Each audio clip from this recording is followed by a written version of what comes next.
જય માતાજીની સાહિત્યકાર પૌભા ગઢવીના રામાયણ કાળનો આ એક નાનો એવો પ્રસંગ પણ પરિવાર માટે ખૂબ ઉપયોગી છે.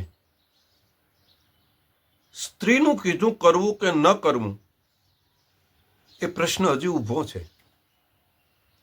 એનો દુહો છે કે ધરીએ કે ધિકારીએ તરિયા હુંદો તંત. ત્રિયા એટલે સ્ત્રી.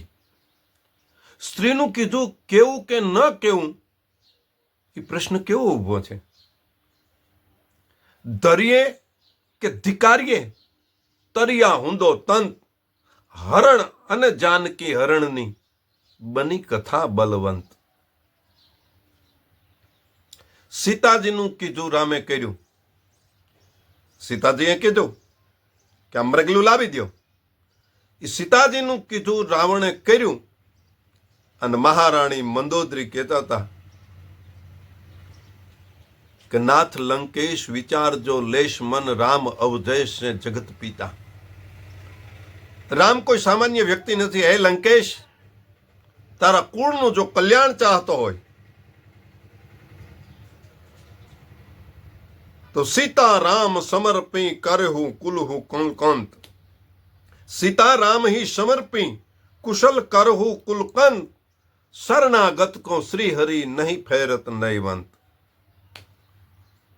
ભગવાન એટલો બધો દયાળુ છે રઘુનંદન કે શરણે આવેલાને કોઈ દી મારતો નથી.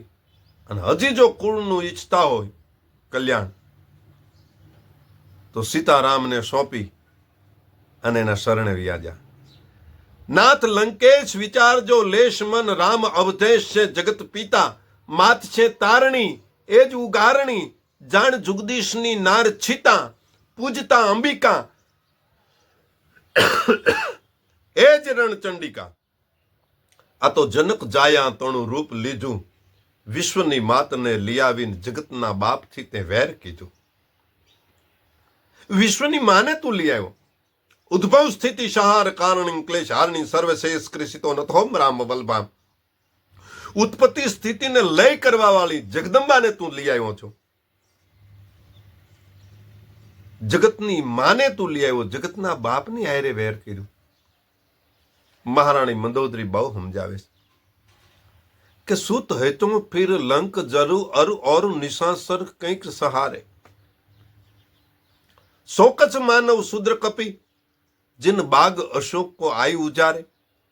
શું તમે સામાન્ય વાનર સમજો છો હનુમાનજીને કે જેને આખી અશોક વાટિકા ઉજળ કરી નાખી? શું તો હેતો ફિર લંક જરી અરુ और निशासर કંઈક સહારે. શોકસ માનવ શુદ્ર કપી जिन बाग अशोक को आई उजारे. अरे बाली है तो खर दूषण को जग जीत निचासर युद्ध में मारे. ખર અને દૂષણને મારવા વાળો, વાલીને મારવા વાળો, અનેક રાક્ષસોને મારવા વાળો રામ કઈ સામાન્ય હોય? બાલી હૈ તો ખર દૂષણ કો જગ જીત જુતાસર નિચાસર યુદ્ધ में मारे. वो रघुनंदन को मानव जानत बुद्धि फिरी कि મીચ અહંકારે. હે લંકેશ, તમારી બુદ્ધિ બેર મારી ગઈ છે કે પછી કાળને નોતરું દઈને આવ્યા છો? પણ એ રાવણે મંદોદરીનું કીધું નહોતું કર્યું. એટલે અહીંયા દુહો ઈ કહે છે કે ધરીએ કે ધિકારીએ તરિયા હુંદો તંત. હરણ અને જાનકી હરણની બની કથા બલવંત. જય માતાજીની, જય ભગવતી, જય જગદંબા.